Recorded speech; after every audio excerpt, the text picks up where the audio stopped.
Erin Lincoln here for Make It Monday. I'm here to show you some techniques for adding texture to single layer cards and still consider them single layer, and some color layering techniques to add a lot of interest to your card fronts.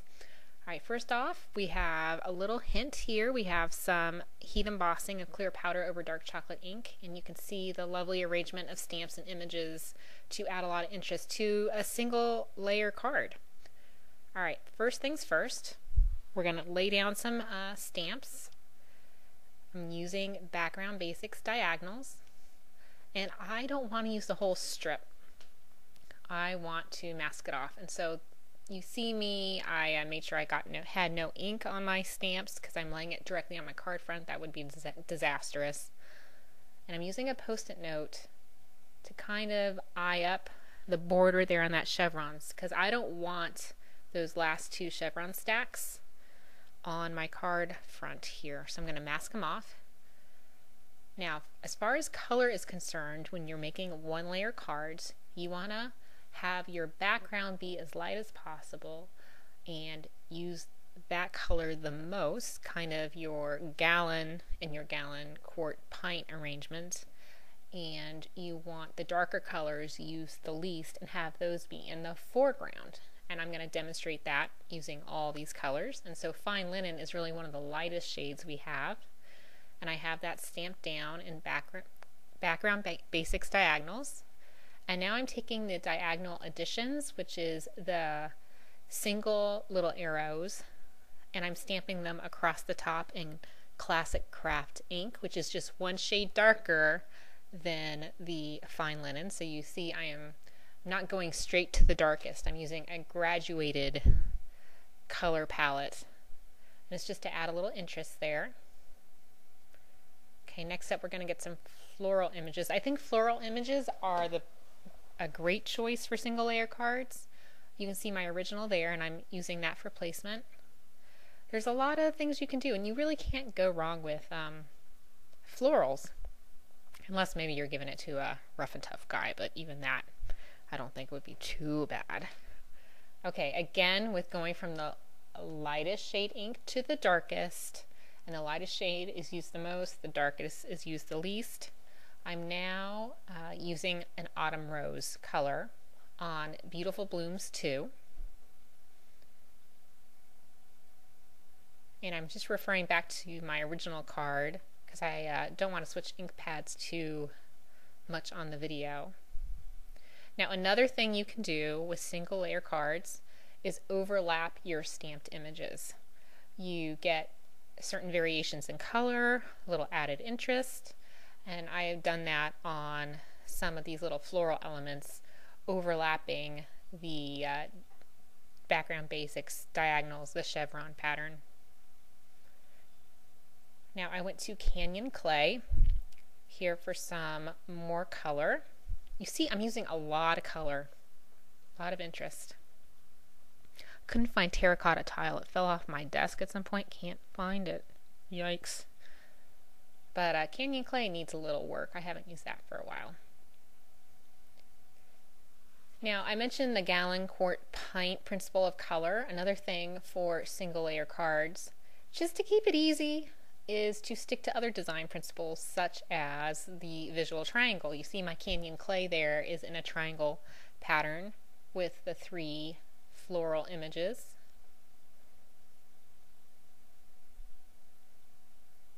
We're going to go for, I think, a 1 shade darker than Autumn Rose now, which would be Scarlet Jewel. Again, a little overlapping.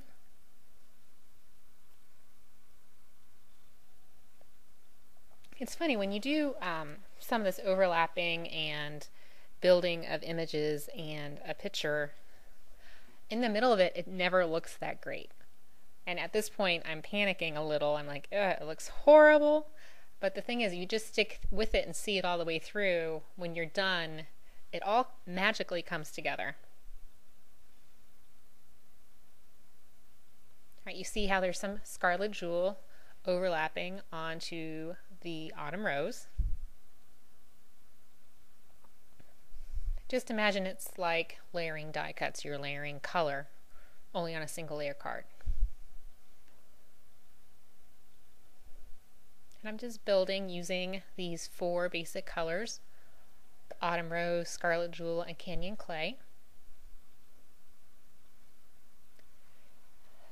Now at this point, I don't have any room for any more flowers, so I'm going to pull out my leaves from the same set. It's nice to have a floral set where you can just use all the images. You don't have to pull another set or increase your stamp inventory if you don't want to. Okay, my original card was Aqua Mist for the leaves, and I decided to try Ocean Tides here, which I ended up liking more. Again, a little bit of overlapping. Because it's darker, especially on like the fine linen, you don't quite see the fine linen so much. And so that's why it's advantageous to stamp the lighter color first and go darker. And the darker you go, the more sparingly use that color.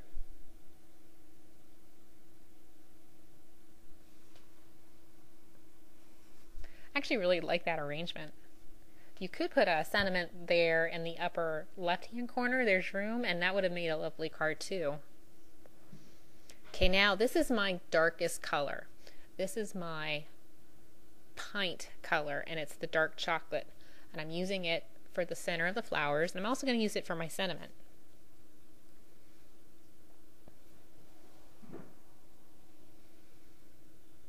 And these little circle stamps are included in Beautiful Blooms too.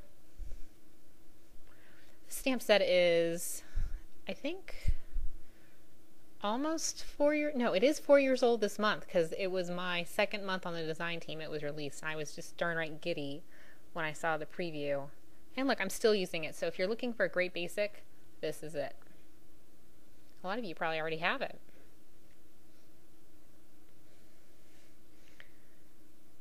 I'm just stamping the centers. I think if you have this and turning a new leaf, you're set. Everything else is just extra, what you want, and there's nothing wrong with that. Okay, we have the beautiful brand new Garden Grace stamp set. I'm ignoring all those wonderful images, and I'm getting probably the ittiest bittiest little stamp possible. And it's this little tri-dot, and I'm just gonna add, I think of them as freckles in the background. Just a little accent of these triple dots in dark chocolate ink, just to fill in some of those empty places. And so, you know, your eye kind of sees it as a pleasing arrangement instead of wondering what else could be there. Just fills everything in. Again, working with that single layer card.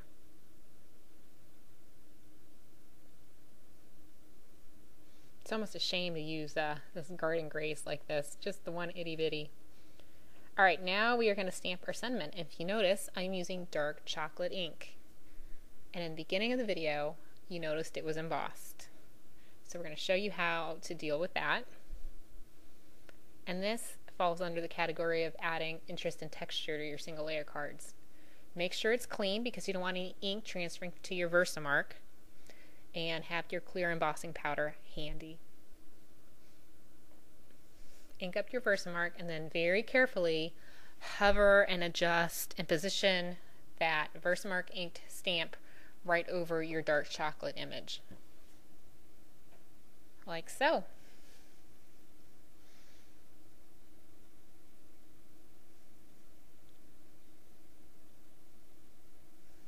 So here we are taking a single layer card and adding a little embossing to it. It's just a little bit of texture and interest, yet you still get that single layer card look that's easy to mail. All right, go ahead and heat it with your embossing gun. I don't think I have a really good heat embossing technique. I rely on a lot of adhesive on the back of my heat emboss things to even out that warp. So nobody judge me here for how close my heat gun is to my card panel. Whatever works, there's no rules here.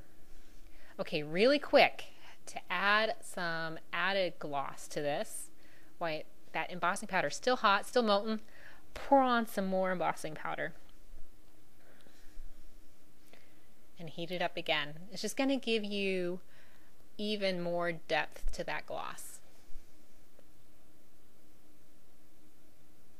You can also heat and emboss from the bottom. Okay, I should have stopped here. Honestly, 2 times was enough, but I was getting giddy. I had to do it a 3rd time. And I think I overdid it. Twice would have been enough. So, cautionary tales, people. Only do it twice. It almost gets this like watercolor look along the edges when you do it too many times.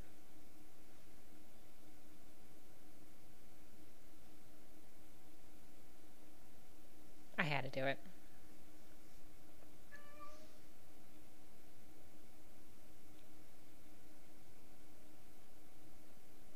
Little too much. Okay, but you know, it's all about learning. Okay, here is one additional tip for adding interest to your single layer cards.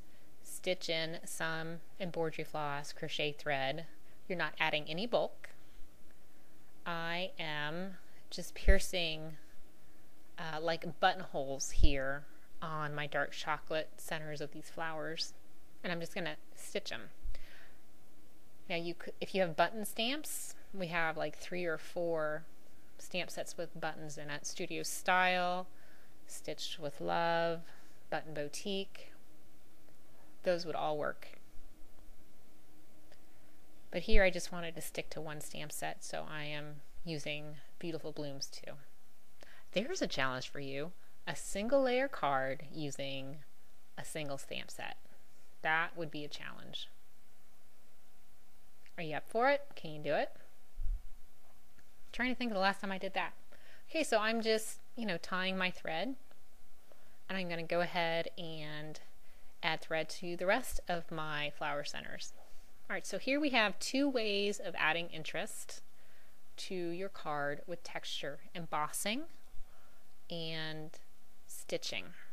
And we also discussed color, going from lightest to darkest. Okay, I'm not sure if this is cheating or not. I think this is a single layer card. I'm putting on a Scarlet Jewel card base. I still think that counts. I don't know who the rule keeper is here, so I don't think it's a big deal. You might consider it a 2-layer card, but it's still extremely mailable. Okay, and here's my original, which I actually like better, and that's the one I'm going to end up photographing. There you go. Okay, here's some additional ideas for you for 1-layer cards: inlaid die cuts, glitter applied with glue pen, generational stamping. All these add interest but no bulk. And a few more for you: partial embossing. There's a Make It Monday video with that. Score lines with scoreboard, and paper piercing. What additional ones can you think of this week? We'd love to see in our challenge. Go ahead and make a card, and here's mine. Okay, thank you for joining us. We'll catch you next week with another Make It Monday video.